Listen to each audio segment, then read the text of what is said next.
This podcast is brought to you by the following sponsors. Your San Diego County Toyota dealers. We've got what it takes. Fix Auto. Corky's Pest Control. And Lolita's Family of Restaurants. Hey sports fans, Christian Pedersen, Chris Smith. You're looking spirited today. I gotta support the greatest corner of all time, none other than Deion Sanders. Prime time. Prime time, baby.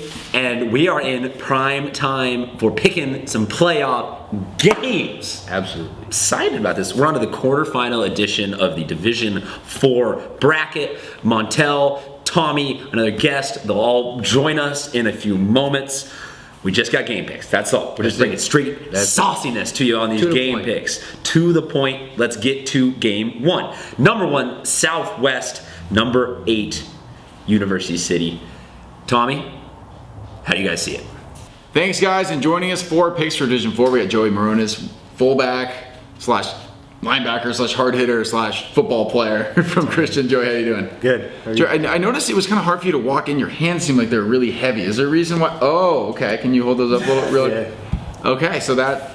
What years? Those are the last 2 years? My freshman and sophomore year. So. There you go. You're looking for ring number 3? Yes. All right, so it's a good looking. I'm jealous of your hard work. I'm not gonna lie. All right, so anyway, first game we got to pick. It's University City, the number 8 seed going to the number 1 seed, Southwest El Centro. Who do you think is going to win this game?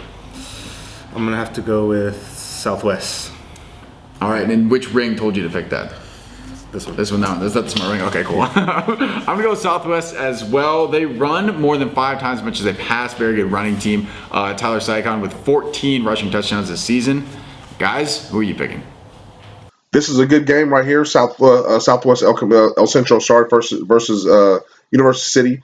Coach Price has University City in the playoffs, playing pretty good ball. Their quarterback Ben Doplin, I believe. He's 200 yards, all-purpose yards per game. Very good athlete, good player. But I think the combination at Southwest with the Seacon and Junger, there are 2 junior running backs out there that are running really hard. I think they have a better advantage.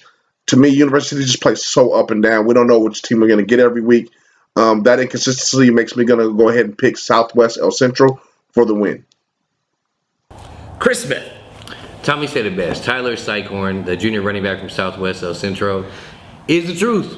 I look for him to take over this game from the opening kickoff. I'm taking Southwest El Centro in this one. I'll go with University City just to kind of play devil's advocate. I think this is running versus passing, and passing can be inconsistent, but I will take it that they can lob enough balls up to Casey Granfors, and the defense can keep it just close enough that I think University City is going to pull this one out, only because of the momentum they have from not taking a week off. Our next game, number 5, Country Day. Number 4, Mar Vista. This one, once again, is running versus passing. Tommy, break it down for us. All right, next one we got number 5, Country Day. Number 4, Mar Vista. What do we think? I'm going to have to go with Braxton Birdmeister and my boy Brendan Going. There you go.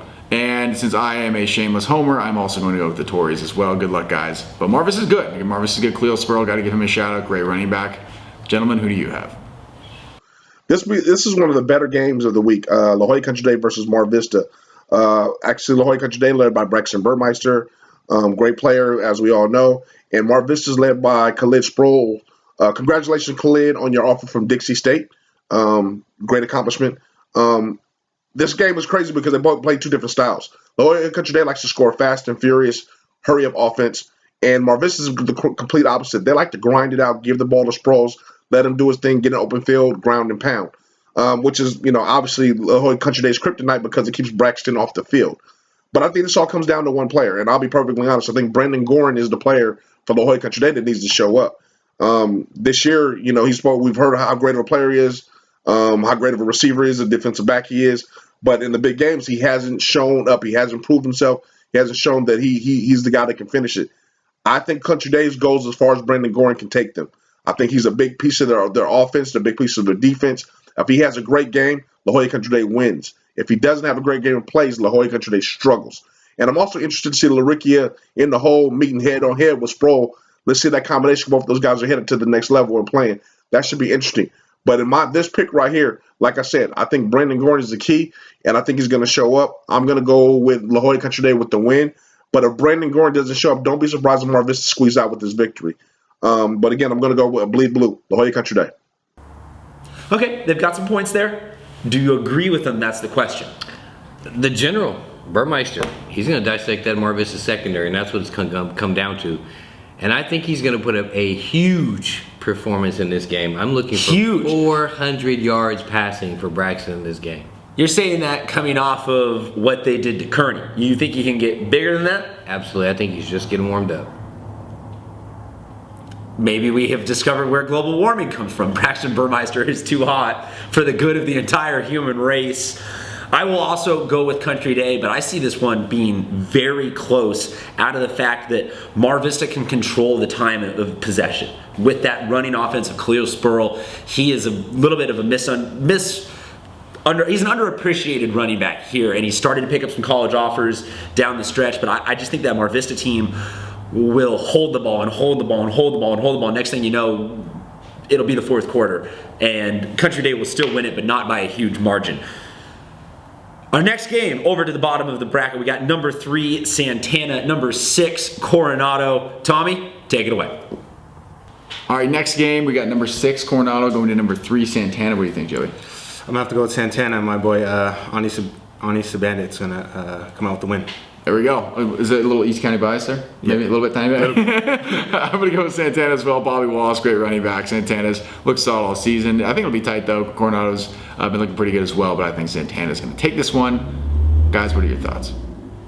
Santana versus Coronado poses a pretty good game. Coronado at 9-2, Santana at 6-4. Santana's led by Odie Watt at quarterback and running back Wallace.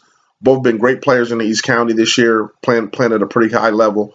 And Coronado's led by Korowski and Knight at running back, and they have 2 players on their team that have 11 sacks apiece. So they're one of those teams that fly after the ball, they blitz a lot, they come after you. I think this is coming down, to who had the tougher schedule, who's ready. I think Santana is a little bit more ready than Coronado is, just because of toughness of schedule. They've been tested, they played a lot of tougher teams. They're prepared for this moment.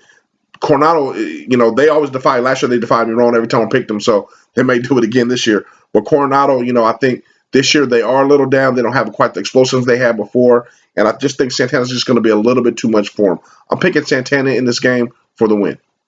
All right, Chris Smith, Islanders or Royalty? I'm going with the Islanders, strictly because that defense, I think, is going to shut down the passing game for Santana and the running game. I do believe they got to the championship last year with the same defense. Not much has changed, same coach, a lot of the same players. I'm taking Coronado on this one. Yeah, I got to agree with you there. Santana, the higher seed, maybe not the more impressive team all around. Coronado, coming off of their excellent run last year, not really skipping a beat this season, moving up a division. So props to them. I think Coronado will keep this one going. Let's move on to our last game. Sarah, the Q-Dog special, serving up an upset last week, moving into the quarterfinals, taking on Monta Vista. This one, not a lot of people, I have this one probably circled on their calendar, but this one could be one of the more interesting games of the night across all of the playoffs. Tommy, get us started. All right, our last game, we got number 10, Sarah, at number 2, Monta Vista. Who do you have? I'm going to take Monta Vista. We played them early in the season, and they gave us a good fight. Who are the players on the team that were tough to play against? They're back. I'm not sure of his name, but he's really good. Number 3, I believe. All right, so Monta Vista is good. That's why they got that 2 seed. But I'm calling for an upset here. I'm going to take number 10, Sarah. Robert Harvey, 75 rushing yards and 2 touchdowns last week. I expect more out of him this week. Guys, who do you think is going to win? All right, cool. Then we'll give you a chance for the shout-outs. 3, 2. I want to shout out my O-line, John Stein, Jameer, Duncan Hunter, and shout out to the best running back coach in San Diego, Coach Hines. Coach Hines. He's also great on Twitter. He's a fantastic follow. Coach, we're following you. We're watching you. Guys, back to you. Sarah versus Monta Vista seems to be a pretty good matchup. I think Sarah, started off slow this year, but Coach Smith's got those guys ready at 5-4, and Hamamoto over there has got Monta Vista ready at 6-4. But this game comes down, I think, just youth. Sarah has a lot of young guys started on the team, a lot of juniors that are playing that don't have the experience playing at this level. And Hamamoto, their strength is their schedule. They had sure they're playing in the East County, some tougher teams this year. I think they got them more prepared for this moment. I think Sarah has a little bit of has some team speed, but Monte Vista be able to match it. And I think just right here is just experience over non-experience. I think that's going to be the key. I'm picking Monte Vista to win this one, but I think Coach Smith has done one great job over there at Sarah.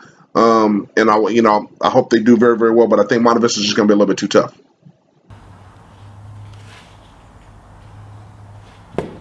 All right, Chris. Tell me. Last week I took a whole lot of stuff from the Q-Dog fan section over there at Sarah for not picking them against El Cajon Valley. And some even said it motivated them.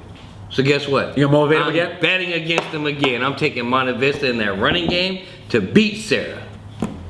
I'm going to have to agree with you there. Monte Vista, really impressive team, getting it done without really any of the flash of an impressive team. Just chipping away and not turning over the ball. Their big thing was not giving the ball to the other team. I see that happening again here. I think Monte Vista is a little bit mentally tougher of a team than El Cajon Valley, so that's going to pose a bigger problem for Sarah. So that's how we see it. How do you guys see it? You got to let us know. Absolutely. You played our pick'em game, so quick shout out to the two tied for first place people. We got our own Sarah Chafee. We got Bishop's Cole Simons. So, some kind of cool stuff going on there, seeing how people are turning out for that. It's getting a little crowded at the top. It's getting a little crowded at the bottom. And there are certain schools that everybody can blame for that at the bottom. Whether or not your bracket was busted, we would still love to hear from you guys as to how you think this is all going to go down. Tweet at us, Facebook us, come bug us at a game. Come say what's up at a game. Come, or just yell at us like that. Hey, where are you going this Friday? You got any ideas yet? You haven't picked I'm not sure exactly too many of them yet? No, not yet. I'm going to try and hit like 3 games maybe. Like do a first quarter, mid. I don't know. A lot of football to get to. Maybe you'll pick some of these games. A lot of good games. Thank you. Thanks to Tommy. Thanks to our guests. Thanks to everybody. We'll see you next week.